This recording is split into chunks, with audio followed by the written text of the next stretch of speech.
Buenos Dias Gunners Collective. Back at it? You already know. Ba-da-ba-ba-ba-ba-ba. It's been a minute. Ba-da-ba-ba-ba. Since I ba-da-ba-ba-ba was all the way in it. Bye. Bye. Bye. Orale, as you can tell by that thumbnail right there, someone different, huh? I wanted to tell you guys a real story. The interactions, the coming amongst this person, trip out, right? Ladon Stevens. Now, this is a fucking, I won't say treacherous individual, but I'll say he's a piece of shit. Okay? He's someone that I ran into and someone that I watched from a distance for a while on the tubo on TV, and someone who I just felt like one of these days I'm going to have to see this dude. One of these days I will see this dude. And I've never told this story before, and so I wanted to give you guys a little bit of the backstory to this individual and then exactly what happened the day I seen him. Facts, right? So, when you're in prison, you know, you watch TV. And we'd go to the day room and we'd watch TV, and I was doing time out of state. So it wasn't a California prison. So it was a little bit more Wild Wild West. It was a little bit more free. It was a little bit more different, right? Wasn't too many norteños, but we did stick together like glue. And we functioned. We did our own program. Now, at this particular point in time, we used to go to the day room. We had our own table. And everybody had their own tables. Don't go sit at the next group's table because there's going to be friction. There's going to be problems. Now, if you were invited to play some pinochle, if you were invited to play a little cribbage, if you were invited to play little espadas, right? Little spades, then that's all good in the hood. Get your little gambalization on. But in a menudo style and direct fashion, don't just fucking invite yourself and go sit on another person's territory because you're going to get poked on a little bit. And now we had our own table and we used to maintain. This was our table. I said there was only 3 of us. But shit, we rode 3 the hard way. You know what I mean? We were doing our thing. And I remember we used to watch the news that would come on at night. There was 2 TVs in the day room. One would be like on Mexican, like Spanish novelas, whatever. The other one would be kind of like wide open. Soul Train, the hippest trip in America. And then, they played like shows like Big Brother or whatever the fuck you watched. But we'd always watch the news, and everybody was interested in the news because at that particular time, that's where we got our news from. So that was good. That was our interaction with the outside world. Wasn't too many cell phones at this time. Wasn't too much communication other than the phone that you could pick up if your family could afford it. And my family couldn't. So it was kind of, I was just stuck and relegated to the TV. Well, there was a case that was going on. There was a case going on with a guy named Ladon Stevens. Now, this guy had been arrested for a murder of a little girl. But what made it even more gruesome than that was, I guess he was doing this for years. He was going out and about and he was finding young women or young girls, and he was doing bad things to them and then ultimately killing them, or he did this one. So it was a big case, man. It was being fought for years, and we kind of stood up on it because that's what they would show on the news. So everybody knew what this guy looked like. They knew the gruesome details into the stories. They kind of watched him through trial, kind of what was going on. And we knew at this particular time that when this guy was convicted, because ultimately he was going to be convicted, he was going to probably show up to the prison we were at because it was a maximum security. And people talking about what they were going to do to him. They were going to do this. They were going to do that. He wasn't going to walk the main line. There was no way, no how, why come, how come that he was going to be able to enjoy the fruits of our labor. He was going to be able to walk amongst the convicts. But me knowing what time it is, most of these guys were just talk. A lot of these people weren't going to do nothing. Now, I felt very particular about this case because he was actually killing in the area that I had actually lived at one point in time. So I was tripping out like, damn, I thought that was right around the corner like that. Está feo, ugly motherfucker, right? You see him on the thumbnail. But he was continuing to do what he was doing. And I guess he got away for several years doing this to people. And you can Google it and look into the case, man, if you want. Fact check it. I don't give a fuck, right? But do your thing. Do your due diligence on the story that I'm telling because it's facts. So anyways, we're watching him on the news and I'm hearing the rah-rah. Everybody's talking about what they're going to do. And that's cool. It's cool to talk about it. And I felt the exact same way. But at the same time, I wasn't putting my voice out there and letting it be known because if I said something, I was going to have to stand on it, regardless if I wanted to or not. And at that point in time, I wasn't really tripping. Wasn't my people. He was a brother. He was black. So I felt like the blacks should take care of their own. That's usually how it goes in prison. Doesn't matter what state it is. The politics deem that you deal with your own.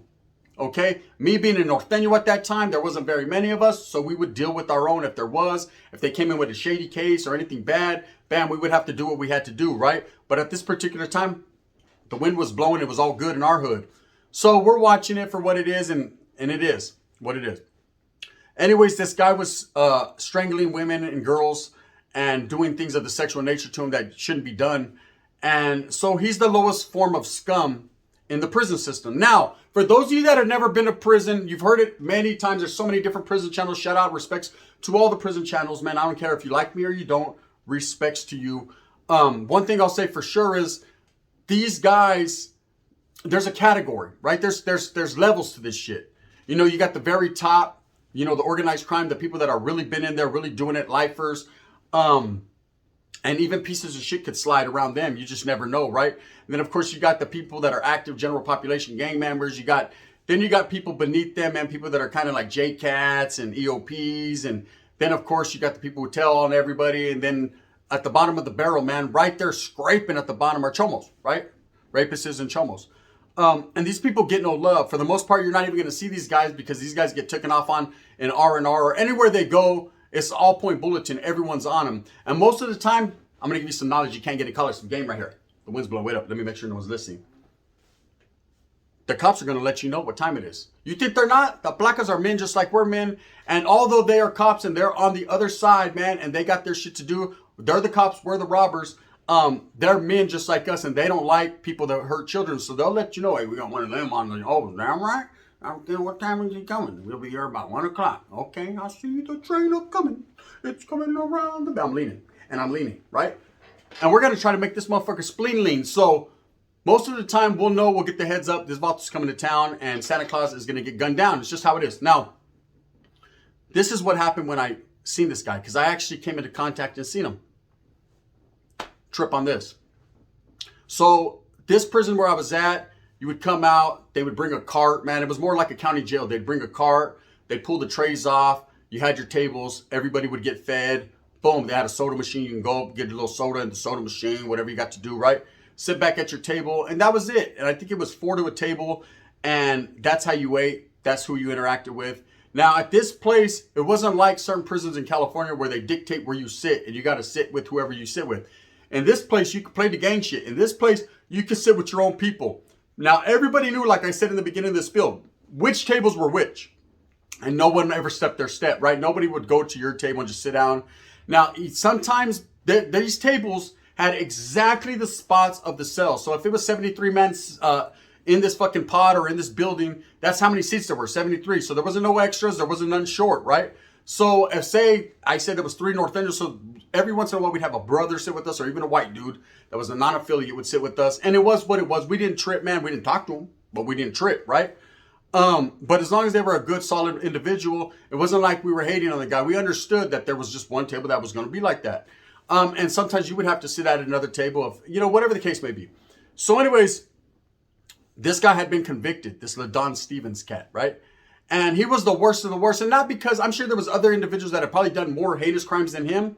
But us watching it over the years and everybody going through the motions and the roller coasters of the trial and watching this, we all knew what was up with him.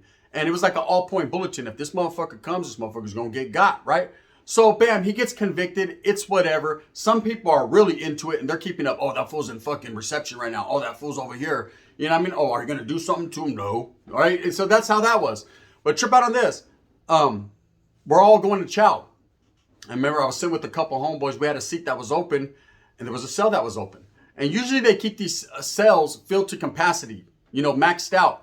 So we know one person's gone. Someone's going to come within that day, within that 24-hour period. That's just how it was. They kept us maxed out. You pretty much knew who was on that compa. You knew who was about their shit, who really wasn't. You knew who to interact with, who not to. That's prison life, right? You know a little bit about a lot of it, or a lot about a little bit, and you just do your fucking thing.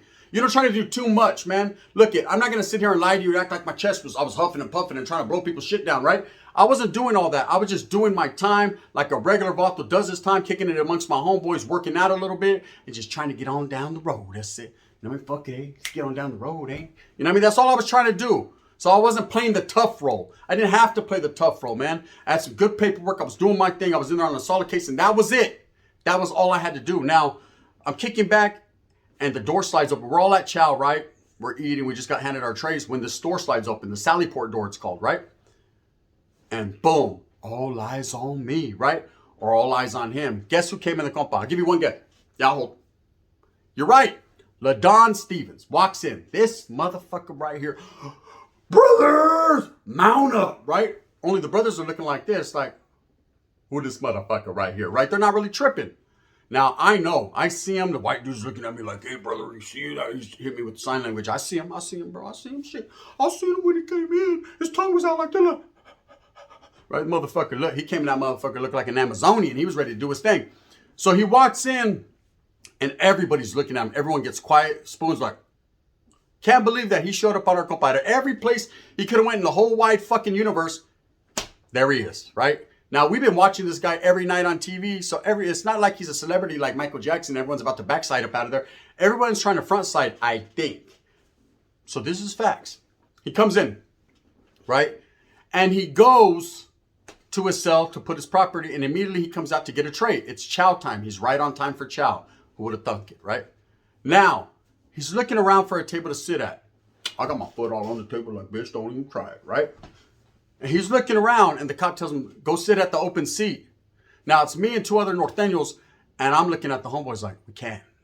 We just can't. Kill him, right? We just can't, right? So he comes over, and this is how he talked.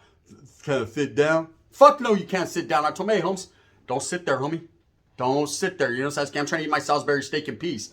Don't sit there. God damn it, right? So he gets up, and he's looking, and the white guys are looking at him like, say it, Wood. Say it, brother. Oh, hell no, brother, right? The brothers are acting like he's not even black. They're eating like this. You know what I mean? They're trying to get their steak on. This vato goes, there was like a, so it's like a day room, so there's like a library stand with like table. He actually goes, walks over there, puts his tray on there and starts eating, standing up, and the cop goes, hey! And everyone looks at the cop, right? The cop's like, I told you sit down at a chair. And we can't say nothing. We can't tell the cop, hey, hell no, we won't go, right? Because that's construed as dry, I don't know what the fuck it is, dry stitching or whatever it is, right? Just can't get done. He's got to sit down, he's got to sit down, right? So as he's walking slow, and I mean, this is slowest walk, he's actually slow motion like this. That's how it looked. His tongue always stuck out. It was weird, right? And as he's walking slow, I'm looking at him going, no, bitch. The other homie's already digging in his asshole trying to pull out a piece. The other little homie's trying to eat as much fucking food as he can because he needs his protein, right? This vato comes walking. He says, I don't want to sit down here, but the cop's making me sit down here, right? Let me tell you what happened. He sits down. I told him, don't eat. Don't fucking eat at my table, man. Now, I'm not the toughest guy. I'm not sitting here acting like I was hella tough, but there was fucking no way on God's green earth I was going to let this dude sit here and eat with me, right? I'm not eating either. I pushed my tray to thing. The little homie's like, can I get that, Holmes? You know, he's like, you ain't going to eat it. Get it, order it, right? The other homeboy's still digging in his asshole. Like, I almost got it, right? And I'm sitting there and I'm looking at that dude and I go, you know, you're a real piece of shit. And he goes, I don't want no problems. I don't want no issues. And as quick as he said that, now I'm not going to say too much. I'm not going to say who did it, what race did it, to what different gang or nationality. But let's just say, as I knelt down to grab my soda to take me a little sip, because I'm still going to drink my soda, because at that time I was addicted to soda. That's all we had. That was like big things. I'm going to take me a drink. So as I'm going like this, but I'm looking at him, keeping my eyes on him, because his tongue's going, and he's all starving, but he can't eat, right? And as I'm looking like this, that quick, someone whacked him, right? Now, I'm not going to say they stabbed him in the face, they actually hit him in the arm. But it happened fast, right? And I was like, oh, hell no. I had to protect my root beer, right? Oh, hell no, because, you know what I mean? I'm definitely going to drink blood from a chomo. Fucking, who do I look like? The vampire in Brooklyn? I already had some Italian. Nah, I'm not trying to have some chomo, right? So I was like, nah, I'm cool. This vato's tongue goes, right? And he starts leaking everywhere. And the cop, get down. Everybody gets down. And they handcuff a few people from a certain group. That's it. So now we're in handcuffs. I'm just saying.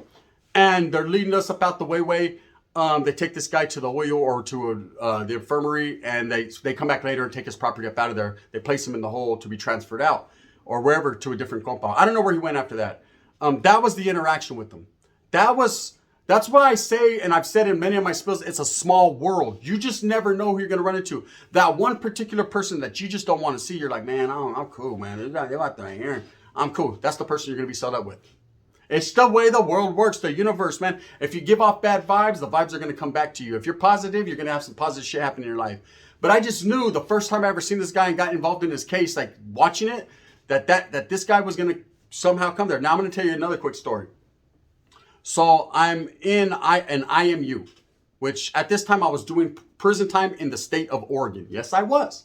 See, I used to live in Oregon. I know a lot of people like to say I still live there and they could think it and thunk it whatever they want. Shh, one time for their mind. But I will tell you this, and these are facts, right? That I was in prison and I'm doing time and I was in the IMU. You know, I picked up a case, I picked up a shanking, I'm in IMU and I'm sitting there. And the way that it worked, there was pods, different modules, it was different levels. And anyways, right below us downstairs was death row. And at that particular time, there was another weirdo, man. His name was Christian Longo that had, I think, killed his wife and his daughter and put him in a suitcase and threw him in the ocean or something like that. I don't remember the particulars of the case. I just know he was all bad. And what would happen was there was a vault downstairs that we used to trade coffee with. See, we used to get coffee. We used to get Folgers and he used to get tasters.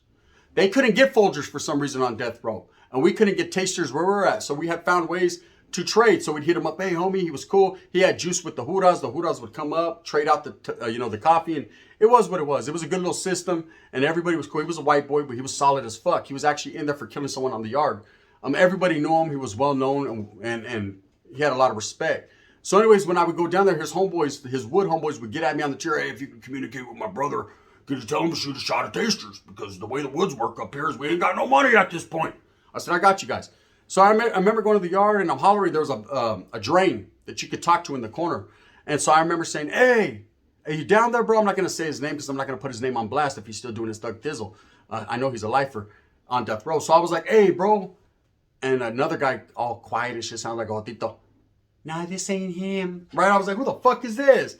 Down there sounding like fucking a mix between Boy George and 6ix9ine. What's going on, right? This Vato was like, oh no, this is whoop-de-whoop. This is Christian Longo. And I said, you piece of shit. I spit a big old loogie in the drain. Try to hit him in the face, right? Probably wasn't going to do it, but I tried, right? And I was like, damn, why do I keep running into these weirdos, right? It's a small world. You know, sometimes you see people on TV and the shit happens. Now, one more story. Because the wind's blowing, right? So, we're in the day room of this particular prison. Chilling, right? We used to watch America's Most Wanted. You guys remember that shit? Old school, America's Most Wanted? We used to watch it. And there was actually a case on there. And now there were Southsiders there, and then a few Norteños, a little bit of everyone. We were kind of not at a truce, but at a point in time where, like, if you had problems, you can get down in the bliñas. It was kind of like Oscawaye shit. You guys do your program on your side of the day room, we'll do ours. And we were living like that, man. It was a minimum facility. Everybody was getting out soon, so it was kind of like just do you. And that was a cool thing, you know, because there was really no pleito, no problems. Just do your time. Anyways, there was a vato got there was a guy, white guy, right? All tatted down and shit. Talking about he was from LA. Motherfucker gets there and automatically the Southsiders, they're on him like that's their homie. You know what I mean? I was telling the homie, yeah, right there, that could be an issue. So keep your eyes on that man. Right? He looked like he was in a leadership role. Anyways, he sits down. We're all watching one night. He's been there about 2 weeks.